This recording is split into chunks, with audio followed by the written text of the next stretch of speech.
Exodus chapter 3, we're going to pick it up from verse 7.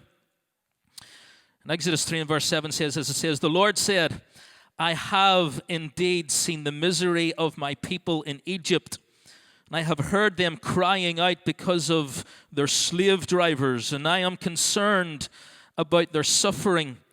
So I have come down to rescue them from the hand of the Egyptians, and to bring them up out of that land into a good and spacious land, a land flowing with milk and with honey, the home of the Canaanites, the Hittites, the Amorites, the Perizzites, the Hivites, and the Jebusites."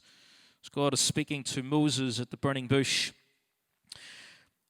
Over the course of lockdown, I had a great opportunity just to be able to stop what I was doing, stop everything, and it gave a great opportunity just to kind of think things through. I don't know if anybody got this opportunity or if you took this opportunity, really just to think about your life and where your life's going and what you're involved in and things maybe you need to take a look at concerning your life. And it gave me an amazing opportunity just to think about all the different things that I would be involved in and what I feel like I need to let go of, what I feel like I need to drop, and what other things maybe I need to pick up on. But it gave me an opportunity just to think things through, to take stock of where I'm at and of what I need to do when we come out of lockdown and what I need to change, what needs to change within my life. And so there were a number of things that God really began to speak to me about. And I might share some of those. Anything that I share between now and the end of the year will probably revolve around stuff that I feel God placed in my heart over the course of lockdown. Then it came to this point where we were moving out of lockdown. And people kept talking about we're coming out of lockdown. And even I was sharing about we're coming out of lockdown. They're beginning to lift the restrictions, to ease some restrictions. And people were talking about coming out of lockdown. And I was even thinking about it myself. We're coming out of lockdown. We're going to be able to open up the center again. We're going to be able to come back to church. We're going to be able to do this, and this. And I'm thinking, this is great. We're able to go back to normal, to go back to the way things were. And then I thought, you know what? Do I want to go back to the way things were? Do I want to go back to normal? Do I want it to go back to the way that it was before we locked down? And I began to think about what needs to change within my life, what needs to change within me, what needs to change within the church, what needs to change within the center, what needs to change within the work that we're doing. What needs to change? And as we began to come out of lockdown in those kind of like weeks leading up to it where we knew things are going to start to ease, restrictions are going to start to lift, my mindset began to change from what are we coming out of lockdown to what are we coming into? What are we moving into? Because I don't want to go back to the way that it was. It may well have been good the way that it was, but that doesn't mean to say that it should stay the way that it is. That maybe it gives us an opportunity to look at a few things and to say, you know what? We need to tweak a few things. We need to change a few things. This is where we want to go. And this is not allowing us to go there. So maybe we need to change this. Maybe we need to let this go. Maybe we need to do this. Maybe I need to let things go. And so I begin to think about, rather than what I'm coming out of lockdown, to what am I going to enter into? What am I going to move into? What is this church going to move into? What's going to change within the course and the life of this church? What's going to transition to another? If you're moving home, and Rebecca and Derek are getting ready for the move home in the next couple of weeks, and they will have to transition. There will be this physical transition where they will pack up some stuff from their home. They will put it in the car, they'll put it in the van, and it will be in transition. In other words, the stuff that they have, the stuff that they're carrying, is no longer in their old home, but it's still yet to be in their new home. It's somewhere in between. And sometimes, in fact, very often, if not always, life is very much like that, where we live in transition from one place, one condition, one position to another. This is where we are. This is where we're at right here. but we don't always stay here. At some point, transition happens and we move. The difficult thing about transition, there is this, for me, this tension, because we're not here anymore, but we're not there yet. We are somewhere in between. And there's a tension in that. And the reason that there's a tension in that, very often why there's a tension in that, is because transition a lot of times is forced, where it's not so. When I think about my life, I have struggled to deal with transition. And the reason that I've struggled to deal with transition is because there's a lot of stuff that's out of my control. I can handle transition well whenever I'm the one that's orchestrating it, whenever I'm the one that has a say, whenever I'm the one that has input, whenever I'm the one that has control of the transition. But when transition seems to be imposed on me, then I struggle with that. I think back of my life, and the moment where I really struggled round about the age of 16 was because there were so many transitions in my life, 3 key transitions in my life that I struggled to deal with, and I lived in this tension because I was no longer here. And it was something so simple, because I was choosing my GCSE subjects. And I began to think about my life, and I'm thinking, you know what, I'm doing my GCSEs, and what am I going to do whenever I do these? And it began to dawn on me, because up until that moment, every year that you finish school in June, then you stay in school. This is what you become comfortable with. This is what you know. I know school. I know that whenever June comes, I get 2 months off, but come September, I'm back in school. All of a sudden, I'm faced with this situation where, what if I fail my GCSEs? Which was very, very likely the state I was in psychologically back then, and just no interest in doing exams. And I'm thinking, okay, this could be a moment in my life where I don't get back into school. What am I going to do? And I began to think about where my life was going and what I was going to do with my life. And after a long conversation with myself and thoughts about my life, I began to think, you know what? I don't have a purpose in my life. And then I lived in this transition of moving from GCSEs, because I'd done good enough to get in to do A-levels. And so I was able to move and begin to do A-levels. And then you become comfortable in doing the A-levels, but I know that it kind of like goes round in circles, and I'm back here. Only now it's not GCSEs, it's A-levels, and you become comfortable in this. You become comfortable in your environment, you become comfortable in your surroundings. And whenever you're forced to move, there's this tension, because this is what you're used to. This is what you're comfortable with. This is what you've spent years becoming accustomed to, and all of a sudden you now need to change. Circumstances change, and very often transition is imposed on us, and then we live here where we're no longer here in this place where we were comfortable with, where we were comfortable in, but we haven't yet reached where we're going, and there's this tension of, I could stay here because this is what I'm used to. This is new to me. I don't know much about this place. I don't know where it is I'm going. I've never been here before. This is easy.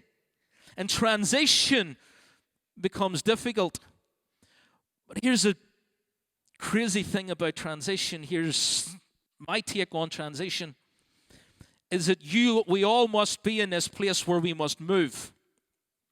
How we deal with this being stuck in the middle, how we deal with the transition, will very often determine how successful we be when we arrive here.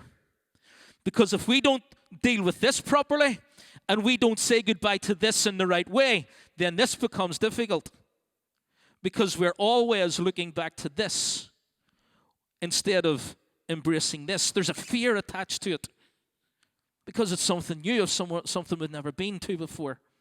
And there's this fear. And so we live in this tension right here. this tension in transition. But you've got to know, number one, how successful you are at dealing with this, how good you are at dealing with this will determine how good you will enter into this. But you've also got to know that this right here, it's a process. Transition is a process. Transition is not the final destination. Transition is taking you as the process that will take you to your next stage. And so I've been thinking about coming out of lockdown. It's not about what I'm coming out of, but what am I going to move into? What are we going to move into? What are we going to transition into? God was speaking to Moses, and he said, the Lord said in Exodus chapter 3, I have indeed seen the misery of my people in Egypt. I have heard them crying out because of their slave drivers, and I am concerned about their suffering. So I have come down to rescue them from the hand of the Egyptians, and to bring them up out of the land into a good and spacious land, a land flowing with milk and honey, the home of the Canaanites, the Hittites, the Amorites, the Perizzites, and the Hivites, and the Jebusites. So God is saying, and we know the story of Moses in the burning bush, and how that God calls Moses. But look at what God says to Moses. He said, I've heard, I've seen. So what God is essentially saying to Moses, I've seen the problem. There's a problem here. There's a predicament, and I see it. I can hear the cries of my people. There's a problem. God sees the problem, the misery, the suffering.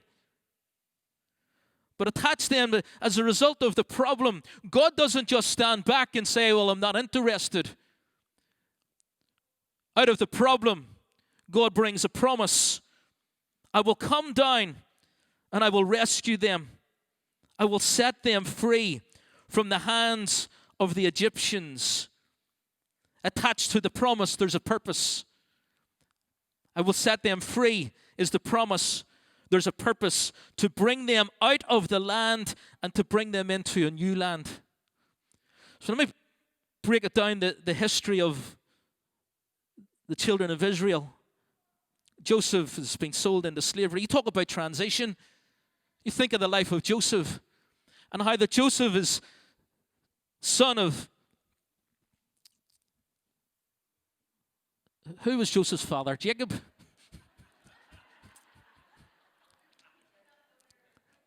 This is what happens whenever you go off script.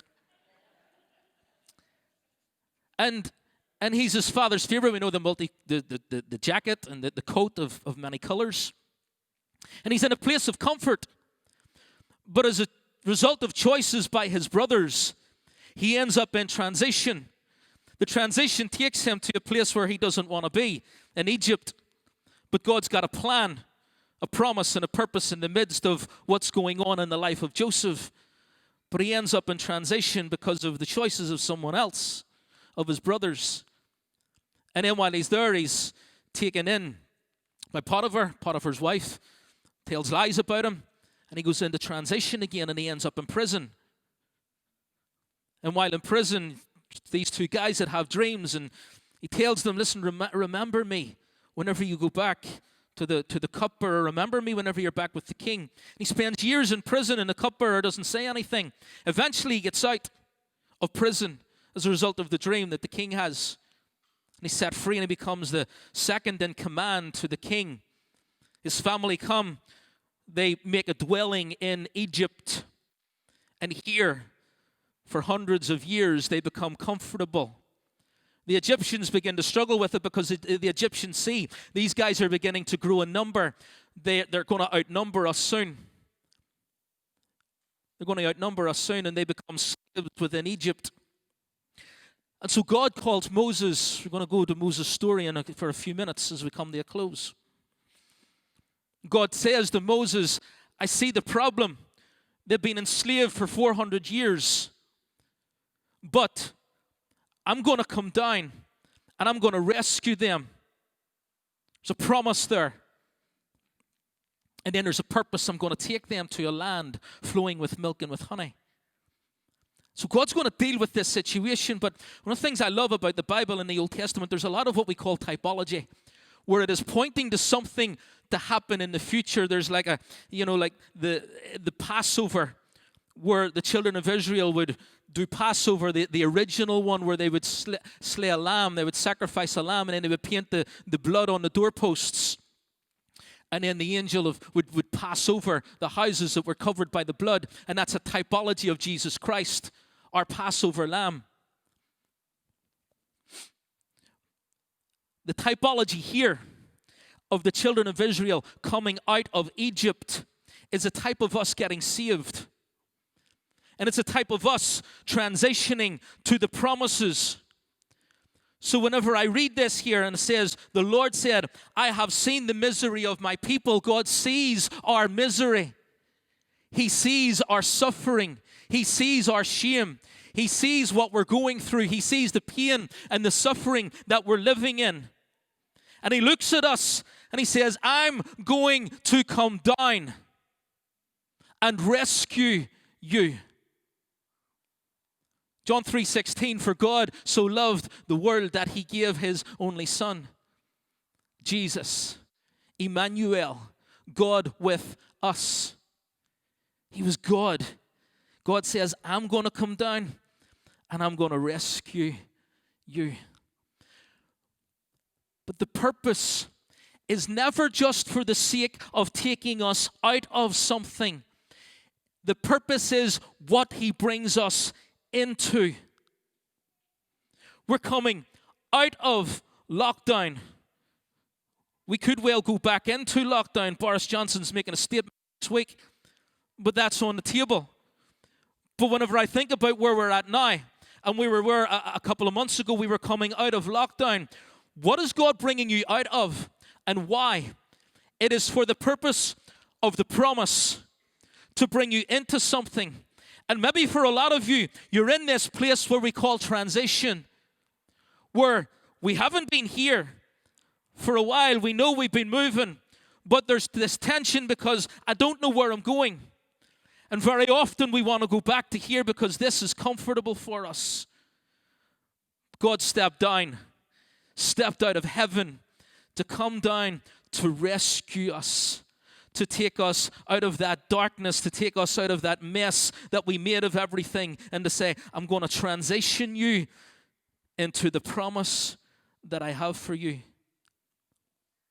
It's not just a place. It's not just a physical place. It's not a church. It's not a job. It's not a family. It's not necessarily any of those things. It's not money, it's not fame, it's not fortune, it's not a career. That the journey that God wants to take us on is a journey of intimacy with him. A journey to take us into that loving, deep relationship with him that we've sang about this morning. I find a love greater than life itself. My goodness, you think about those words. I found a love greater than life itself. I found a hope, love and a hope. And God's ultimate objective is to take us from this mess, or from where we're at, to take us out of that slavery to sin, that slavery to the mess, and to transition us closer to him. And it's constant. It's constant. It's a cycle. It's a circle. Because we move and we transition from here, hopefully.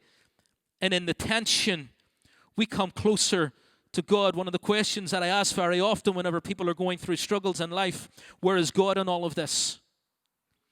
Because whatever it is that you're going through, God's ultimate objective, and whatever it is that happens, whether you're controlled, you have control of it, or have got absolutely no control whatsoever, God's ultimate objective is to bring you closer to him, into a deeper relationship with him. Let me finish with this. Transition. Matt, you can come and you can play on that keyboard. Help me out. we're going to deal over the next week, and I don't know how many sessions I'm going to do on this. But we constantly live in transition.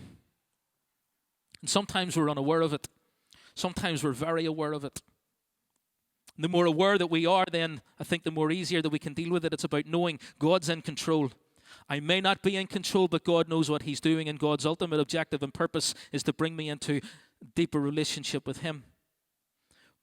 Joseph lived in transition that was out of his control.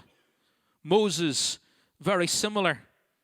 In Exodus chapter 2, Exodus 1 and 2, it talks about how this all came about. And it shows you kind of Moses' early life and early story.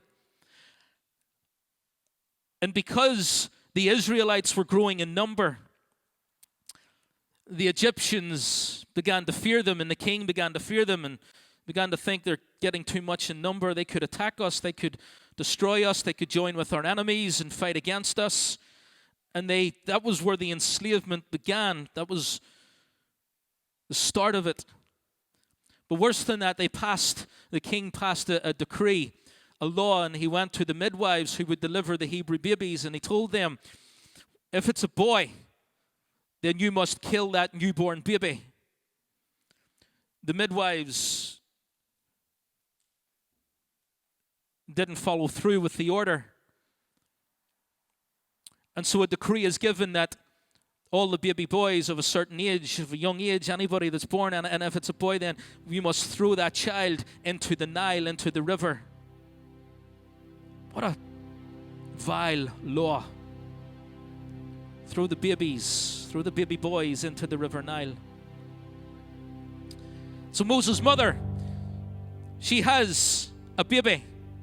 It's a boy. And she has to protect him. And she makes this little basket, pitch inside of it, and lowers him into the river Nile. It was a transition for Moses as a baby, being put in this place where he's no longer with his mother, but he's now in a transition. It's totally out of his control. The sister watches on as he drifts down the Nile. The Pharaoh's daughter, she's bathing at the Nile, the river. They come across this basket, and they open it up, and there's a baby inside. And they know why the baby's there. They know what's going on. They realize why this baby has been placed into this basket.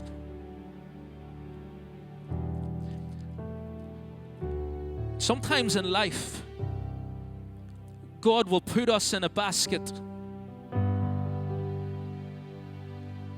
It's out of our control, but it's for our own protection. It's the protection of God. It may not look like the protection of God. Maybe you're in something at the minute and it's transition, and it's God's protection. It might not feel like it, but it's God's protection. The other thing that it was for preparation, because God had a plan for this little baby's life. Baby Moses is in transition. He's found by Pharaoh's daughter. The good thing about this story is that Pharaoh's daughter looks for a Hebrew woman to look after the baby, and it ends up being his own mother. So he transitions back to his mother. His mother is with him. She rears him. He knows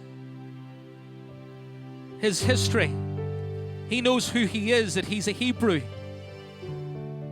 that he's not an Egyptian. When he gets to a certain age, he must be taken to the palace to Pharaoh's daughter. This place that he has grown up in, where he belongs. He now must transition to the palace, to where he doesn't belong. And And as he grows up in the palace, he becomes comfortable here again, because this becomes all he knows. Transition is over. He's in the palace. But then he sees an Egyptian soldier and beating a slave, and he thinks back to his history. And he attacks the Egyptian soldier, and he kills the Egyptian soldier.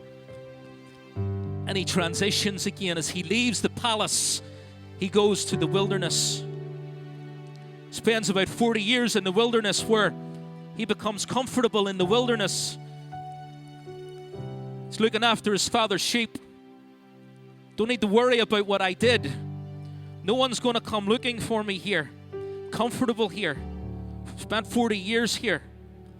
Married, kids, job, sorted. And then he's leading the sheep. He comes across this bush. Something weird about this bush, because it's on fire, but it's not being consumed. And at this bush, God calls him to go back to Egypt. He's been through so many transitions in his life that he doesn't want to go back. Argues with God. Send someone else, Lord. As a baby, he floated in a basket, because one day he'd be standing in front of a bush.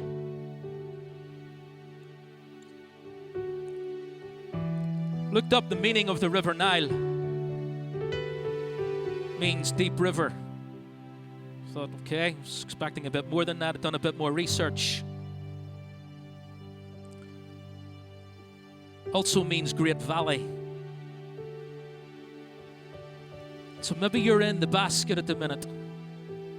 Maybe you're in the valley. But God is speaking into the problem. I will come down. I'm going to rescue you. I'm going to lift you up out of the valley, out of the mess. I'm going to do it, because I've got a promise for you. I've got a promise for you. Transition into the promise, church.